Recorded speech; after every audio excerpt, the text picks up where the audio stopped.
introduce you from here. This is Debbie Westergaard-Chupa. Debbie made a big shift at midlife. She was on a very successful corporate banking path, and she did a shift. She went back to school, and at 55, she is an artist, an arts advocate, and an arts curator. So, Debbie, so now we only have one mic, so I'm gonna have to talk loud.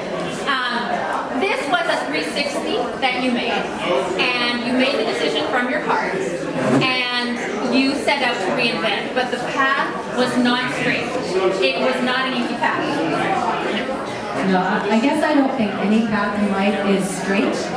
They all have hiccups, bumps, turns, and that's probably what makes us human and what makes life interesting. So when I first decided to shift in my life, I was actually at my sister-in-law's funeral, and that was a big moment. And I thought, what do I really want to do with my life? Where I worked was Bank Montreal, and they had asked me if I wanted to do an executive MBA program and do that at the same time that I was raising children on the path and working full-time. So when I was sitting there, I thought, is that really what I want to do with every minute of spare time that I have? And the answer was, hell no. So I thought, I think I'll do what I always wanted to do, but chose not to do because I figured I needed to be stable in life and have financial stability, which is why I went into business. What I'd always wanted to do, though, was either film or photography or art, something very, very creative. So at that moment, I said, I'm going. So I chose to apply at Emily Carr University of Art and Design. And that was the first bump in the road, because they looked at my portfolio and they said, yeah, I don't think so. You're not quite there. So I failed, and I didn't get in. But I went back and I did some courses so I could make my portfolio better. And I went and tried again, and I got in. So that was a cool lesson for the kids, because they saw you have to work hard at things in order to achieve, and you have to keep trying. So once I was in, that wasn't easy either, because I was still working full-time, I was involved in the kids' lives, and I could really only do 3 credits per semester, including summers, which meant I was going to be in school for a really long time, and it also meant that all of my courses, my studying, my reading, my homework, my art making happened at night or on weekends. So that was a lot of 2, 3 o'clock in the morning kind of days just to get through that. And then as life sort of moved on, things happened, right? My husband's industry crashed, and he ended up having to work outside of our community. He worked out of town for almost 2 years. My in-laws moved in with us while he was gone because my father-in-law was very, very sick, so we were helping care for him. And I was still going to school and raising kids. So that was another hiccup. Eventually, Dan came back, and in the meantime, I started a consulting business. He started his own company, and we were just like forging ahead. I started cutting back how much I was working and increasing the amount of schooling I was doing, and ultimately I graduated at age 50, the same year our son graduated from high school. So, And how long was the journey? oh, 11 years. 11 years. Yeah. Before we pass on to the rain, we found there were a lot of other midlifers at Emily Carr. Yeah, there was a lot of midlifers, and they were, quite frankly, all really, really amazing people. I mean, some of my peers were a developer of artificial intelligence. She was amazing. A psychologist, psychiatrist who was a professor, a heart surgeon, a homemaker who had traveled and lived all over the world with her family, newspaper editor, you name it. They were amazing. And we actually fit in really well because people realize that intelligence, creativity, passion has nothing to do with age. And you were all rookies at the same time. Yeah. Okay, next I would like to introduce Lorraine Wilson. Lorraine Wilson had an experience that none of us can imagine. 17 years ago, at age 43, she lost her husband Mark and her mom within 5 days of one another. This would trigger a spiritual journey that would open her heart, it would fill her with peace, it would reveal her purpose, and it would lead her to founding Keeping Life Simple, which is what she does today. So here you go, Lorraine. My first question to you is, I think in this situation, most people would have withdrawn, but you went the other way, and that triggered the whole journey. Thank you. Well, it's a pleasure to be here today. Cheryl's absolutely right. Losing the people that you love in your life it's heartbreaking, and you become immobilized from the loss. That some of us don't even know if we're able to move forward because it's such a shock to our system. But what I decided to do when I was in that place was I really wanted to grieve in a healthy way. And I had 2 children at the time. Well, I still have them, but they were 13 and 15. And so it was one of those defining moments in life where you start to ask the question, like, what am I doing here? What is my life purpose? And that really became the driving force for myself to support myself and my children through the grieving process that took a long time, and it's something that you probably never ever get over, but you do come to a place where you can rest in it. And the discovery that I had as I went through those years of mourning the loss of my husband and my mother were the tools of discovering peace, and different people came into my life to support me in ways I could never have imagined. And one of those people was this teacher. Someone said to me one night, why don't you come to meditation? I think it will really help. And so I was like, yeah, okay. So I went, and they had a short meditation, and they put in this video of this woman talking, and her name was Gangaji. And she was saying that peace was available always in our lives. And I was like, really? You're going to be kidding. I'm in so much pain right now. You think you're telling me peace is here? So I didn't really understand, but there was a truth that she was speaking that caught my attention. And 15 years later, it still has my attention, and I discovered what she was saying was true. Lorraine, you talk about your mom and Mark giving you a gift. Well, there were many gifts along the way, and one of them is that I get to sit here in front of you today to share this message to you also, that no matter what you're going through, peace is our natural state. It's who we are. And we have, life is living us, and we're going to be challenged. It's just the nature of life. And we have a mind that is so active, and we have like 70,000 thoughts that go through our mind every day. But there are particular thoughts that capture our attention and grab us around the neck, and we believe them to be true.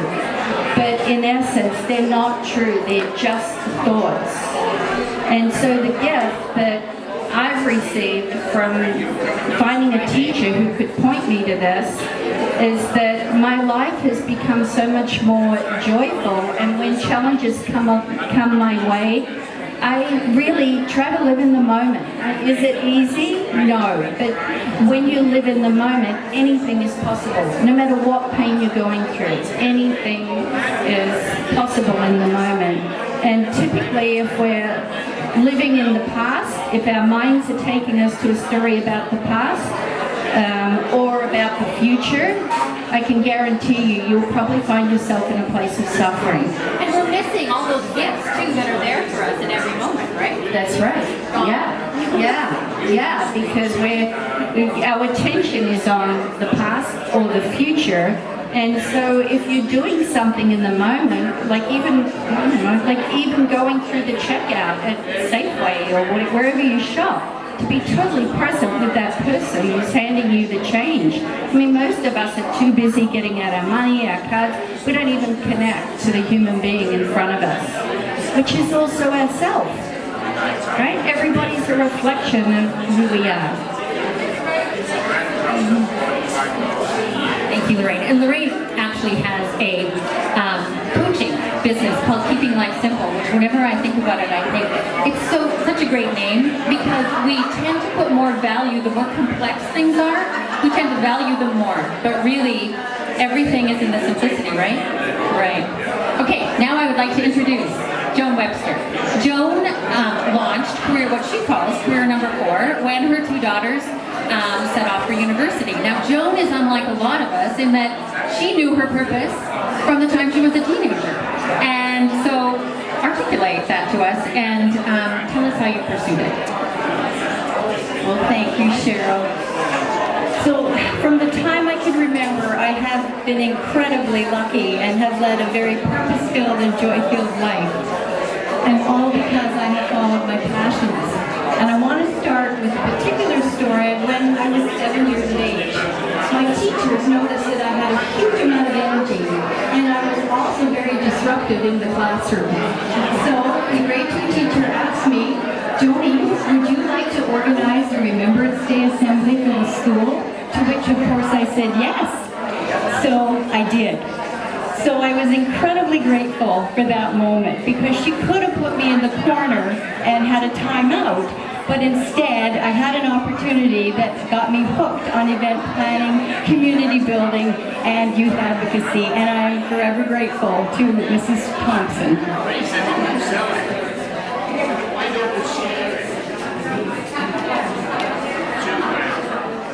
So growing up, I was always active as a teenager in brownies and Girl Guides, and in my high school and many community-based activities and sports. I was able to hone leadership skills in summer camp as a counselor in Ontario and as an outdoor tripper. Then coming out to UBC and as a student, I found an opportunity to become a student leader within the athletics department and recreation, to create unique events and for the UBC community, and was encouraged by my mentors, and this is in the 70s, to develop a student-led organization for other students to connect and engage. This program is still going strong, offering 120 student leaders at UBC the chance to leave their own legacies at the university. So I graduated with a degree in recreation education in 1980, now kinesiology, and it allowed me to pursue my passions and interests in the fields of health and wellness. In 1982, I was hired as the first full-time associate director of the intramural sports program at UBC, of which 2 of those events that we started are now marquee events at the university. So maybe some of you remember Storm the Wall and Day of the Longboat, and there's opportunities for you to participate as alumni.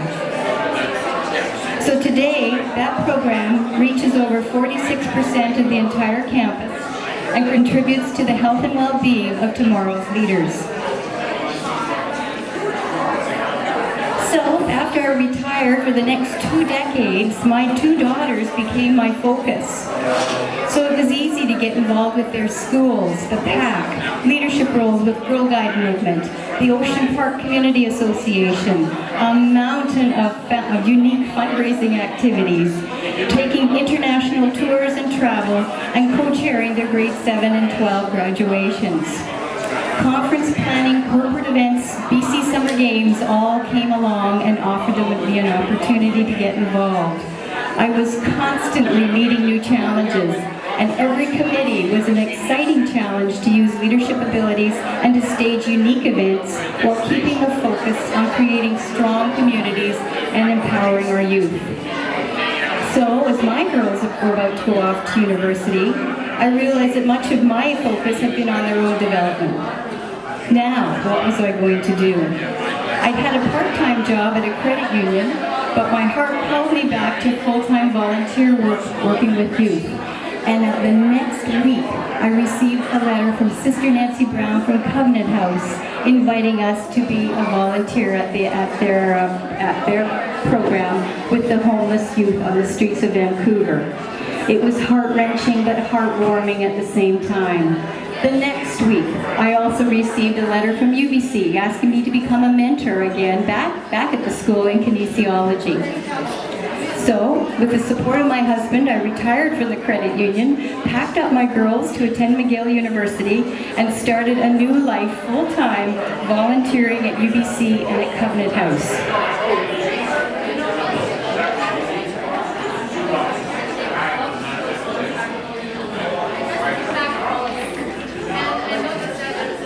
So I've continued to be a part of the youth of the ages of 18 to 24, each of whom had a different set of opportunities on the streets and at the university. 5 years ago, I got back to UBC, and I've been at Covenant House for 3 years. So I continue my work in community building and youth advocacy that I have enjoyed for almost 55 years. This has been my passion, as I strongly believe we must give back to our communities and put our energies into our youth. So what does all this mean for you? We all have a special set of skills that comes as we age. You are a group of active, healthy, wealthy, and wise people. And may I recommend that you seek out possibilities to mentor at your own universities in which you are in, and give your time to a charitable community cause in which you are passionate. You will continue to be inspired, challenged, enlightened, and stimulated. New friendships and new adventures will ensue. But a word of warning, this kind of work is intoxicating, it's invigorating, and it's addictive, and it will change your life. Thank you, Joan. Finally, I would like to introduce Mia Johnson. Mia has a lifetime of achievements. She's been an artist, a children's book author, an art critic, a university professor, a website developer. She has her MA and her PhD in computer technologies, and she's the author of this recently released memoir, Running on an A. So Mia, you have switched course so many times, and you have, I think, reinvented. How have you done this? How have you made these moves? Well, to me it all seems very continuous. My background was in the visual arts, and when computer technologies came along in the 80s, I suddenly switched course. In the 90s, I decided to do my master's and my doctorate and to start teaching university. So I helped set up a bunch of multimedia programs for different universities for quite a few years. It was a really hard transition going from the visual arts to computer science. Trust me, I was in my 40s, and in the classes, everybody thought I was somebody's mother come to deliver their lunch. Then I sat on my butt for 20 years working on computers, which meant I gained about 100 pounds. How many people here have sat on their butt on a computer for a lot of years and gained weight? Yeah, I know you're out there. We all have, right? So a few years ago, 2 years, 3 years ago, I decided I had to go and exercise at a gym. Now, I had never been in a gym in my life. I was 64 years old. I opened the door, walked through it, and fell on my face. They had a carpet inside the door with a fold in it. That was my beginning. I could not even get up onto the stationary bicycle. I could not turn the pedals, and that's where I was 3 years ago. Now, I haven't lost 100 pounds, trust me, I wish I had. But at some point, I started running. I don't know why I started running, just let's say I started running. And